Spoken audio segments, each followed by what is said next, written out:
चक्की चल रही कबीरा बैठा रोई।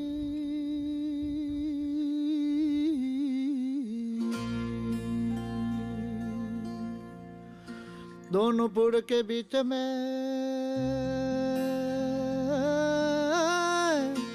तो साजान निकले जे कोई।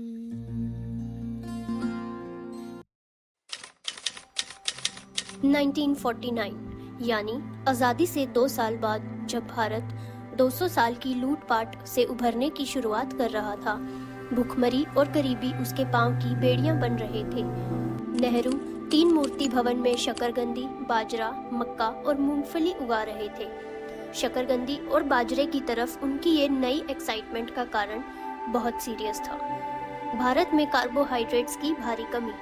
इंडिपेंडेंट इंडिया को आने वाले सालों में आत्मनिर्भर बनाने का सपना और मुश्किल होता जा रहा था।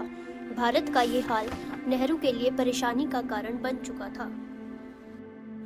बेंजामिन आर सीगल ने अपनी बुक हंग्री नेशन में लिखा कि आज़ाद भारत का जन्म भूख से हुआ था।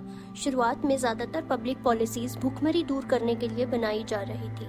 सीगल बताते हैं कि 1943 के बंगाल फेमाइन ने इंडियन इंडिपेंडेंस मूवमेंट को जोर दिया क्योंकि नेशनलिस्ट यह महसूस कर चुके थे कि ब्रिटिशर्स केवल भारतीय संपत्ति बर्बाद कर रहे हैं और लोग फिर भी भूख से मर रहे हैं। उस समय भारत की लगभग 1/3 राइस प्रोडक्शन केवल बंगाल में होती थी। वर्ल्ड वॉर 2 के चलते विंस्टन चर्चिल ने धान के सभी मुख्य खेतों को बर्बाद करवा दिया ताकि जापानीज आर्मी को पड़ोसी क्षेत्र बर्मा की ओर से अनाज सप्लाई न हो सके। ऊपर से भयंकर सूखा पड़ने के कारण बंगाल में हाहाकार मच गया। इसके बावजूद चर्चिल ने बंगाल की तरफ आने वाली फूड एड को रुकवा दिया।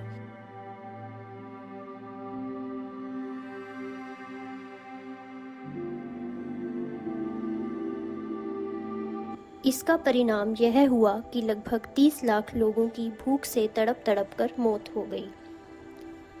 सीगल ने यह भी लिखा कि कैसे इतना बड़ा देश बंगाल को सपोर्ट करने के लिए पहली बार एकजुट होने में सक्सेसफुल रहा।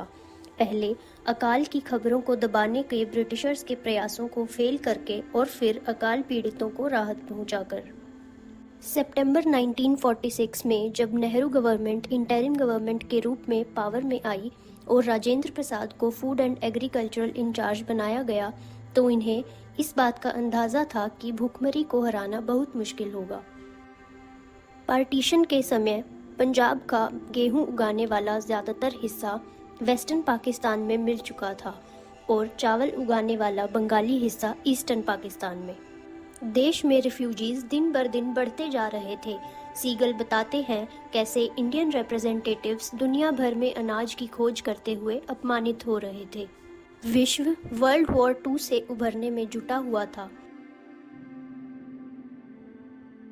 India was born hungry in a hungry world. Mahatma Gandhi ने फ्री मार्केट का समर्थन करते हुए सभी फूड कंट्रोल्स को हटाने का समर्थन किया, लेकिन यह डिसीजन भी बैकफायर कर गया। इसका रिजल्ट यह निकला कि राशन कार्ड सिस्टम इस्तेमाल में आया जिसे हम आज भी फॉलो करते हैं।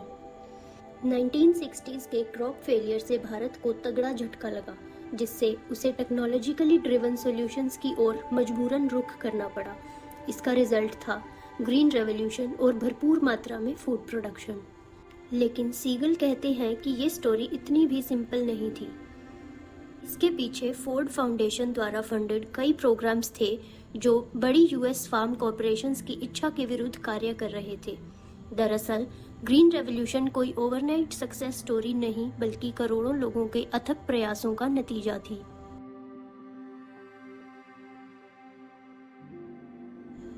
पॉवर्टी और हंगर आज भी भारत की एक बड़ी समस्या है, जहां एक ओर हजारों टन अनाज कई कारणों से बर्बाद हो जाता है और दूसरी ओर करोड़ों लोगों को एक वक्त का भोजन भी नसीब नहीं होता।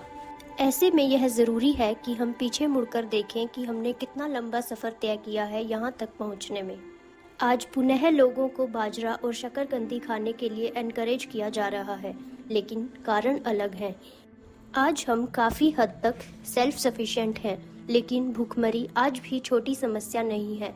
भारत की बढ़ती पॉपुलेशन के कारण यह समस्या कब एक विकराल रूप ले ले हमें नहीं पता। इसलिए हमारा कर्तव्य बनता है कि हम अनाज का सही इस्तेमाल करें व कम से कम दुरुपयोग करें।